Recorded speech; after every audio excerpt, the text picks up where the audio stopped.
সবাইকে শুভেচ্ছা। Government sponsored একটি প্রচারণা বাজারে ছাড়া হয়েছে। ভয়ঙ্কর রূপে ফিরবে বাংলাদেশ ছাত্রলীগ। প্রথম কথা, ছাত্রলীগের ফেরার কিছু নেই। ছাত্রলীগ লড়াইয়ের মধ্যে আছে। দ্বিতীয় কথা, ফেরার কথা যদি বলি, ভয়ঙ্কর রূপে নয়, ভরসা হয়ে ফিরবে বাংলাদেশ ছাত্রলীগ।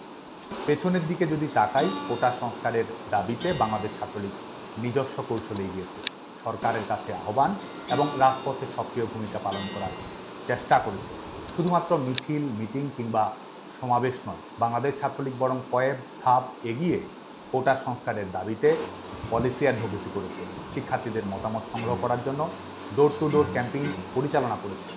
11 জুলাই হাইকোর্টের রায়ের মাধ্যমে শিক্ষার্থীদের প্রাথমিক বিজয় সুনিশ্চিত হয় এবং 2018 সালে সরকার ঘোষিত প্রজ্ঞাপন পুনরায় প্রতিষ্ঠিত হয়। বাস্তবতা হলো 11 জুলাই থেকেই বাংলাদেশে কোনো কোটা কার্যকর ছিল না।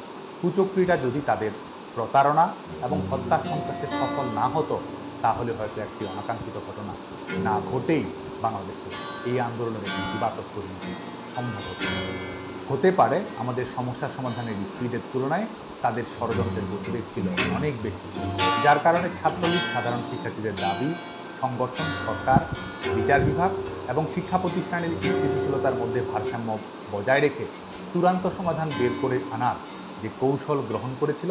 15 জুলাই উস্কানিমূলক হামলার সূচনা করে পরিস্থিতি তৈরি করে তার দায়ভার ছাত্রলীগের উপর চাপিয়ে দিয়ে নিজস্ব এজেন্ডা বাস্তবায়নে এগিয়ে গিয়েছিল ষড়যন্ত্রকারীরা। শিক্ষা প্রতিষ্ঠান বন্ধ করার সরকারি সিদ্ধান্তের সঙ্গে সামঞ্জস্যপূর্ণ নীতি এবং সহিংসতা এড়ানোর জন্য তাদের মুখোমুখি না হওয়ার কৌশলকে ব্যাপকভাবে প্রচারণা চালানো হলো শিক্ষার্থীদের আন্দোলনে ছাত্রলীগ ক্যাম্পাস ছাড়া। মধ্যযুগীয় কায়দায় বাংলাদেশ ছাত্রলীগের নারী কর্মীদের উপর বর্বরোচিত নির্যাতন চালানো হলো, অথচ প্রচারণা চালানো হলো আক্রমণকারী হিসেবে আক্রান্ত ছাত্রলীগকেই।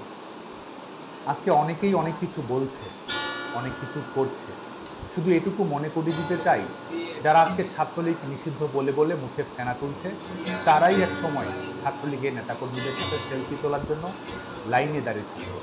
উড়ে এসে দূরে বসে যারা আজকে ক্ষমতার দাপট দেখাচ্ছে, ছাত্রলীগের কর্মী সমর্থকদের ক্লাস পরীক্ষায় অংশগ্রহণ করতে দিচ্ছে না, তারাই বিগত সময়ে নির্বিঘ্নে একাডেমিক জীবন সমাপ্ত করেছে, ক্যাম্পাসে অ্যাক্টিভিজম করেছে। নিজের স্বীকারোক্তিতেই যারা আগে 4,000 টাকায় মাস চলত, তারাই আজকে 4 কোটি টাকার গাড়ি হাঁপাচ্ছে। আমি দৃঢ়তার সাথে বলতে চাই, ছাত্রলীগই ইতিহাসের প্রাণ ভোমরা। ন্যায়ের শক্তিতেই আমরা শক্তিশালী। দখলদার ফ্যাসিস্ট অপশক্তি আমাদের তথাকথিত নিষিদ্ধ করতে পারে, কিন্তু স্কুল কলেজের ছোট ছোট ছেলেমেয়েরা সবাই একসাথে যে গায়ে জাতীয় সঙ্গীত, তা আমাদেরই রক্তের ফসল। জুলুম করে আমাদের শিক্ষার অধিকার থেকে বঞ্চিত করতে পারে, হাজার হাজার নেতাকর্মীকে কারাগারে প্রেরণ করতে পারে, জীবন কেড়ে নিতে পারে, কিন্তু বাংলাদেশের প্রতিটি ক্যাম্পাসের প্রতিবাদী তরুণের কপালে বাঁধা লাল সবুজের পতাকার ডিজাইনার বাংলাদেশ ছাত্রলীগ। মুক্তিযুদ্ধের মধ্য দিয়ে অর্জিত হওয়া বাংলার তারুণ্যের নায়ক ছাত্রলীগ। মায়ের ভাষায় কথা বলার অধিকারের জন্য শহীদ হওয়া সন্তানের নাম বাংলাদেশ ছাত্রলীগ। যুগে যুগে স্বৈর শাসকের বিরুদ্ধে প্রতিবাদ করে গণতন্ত্রের দাবিতে জনতার ক্ষমতা জনতার কাছে ফিরিয়ে দেওয়ার লড়াইয়ের নাম বাংলাদেশ ছাত্রলীগ। দখলদার স্বৈরশাসক আমাদের নিষিদ্ধ করেছে, আমরা বাংলাদেশে গণতন্ত্র ফিরে দেব। আমাদের সার্টিফিকেট বাতিল করেছে, অবৈধ সরকারের কাছে আমরা সার্টিফিকেট ফেরত চাই না। গণতন্ত্রের জন্য রাজপথের লড়াইয়ে জনতার সার্টিফিকেটই আমাদের কাছে অধিকতর মূল্যবান। আমাদের উপর দমন, পীড়ন, জুলুম চালিয়েছে, আমরা ন্যায় বিচার নিশ্চিত করব। শিক্ষার্থীরা আমাদের বন্ধু, পক্ষ, প্রতিপক্ষ নয়। আমরা বনামের রাজনীতিতে না, বরং এবংয়ের রাজনীতিতে বিশ্বাস করি।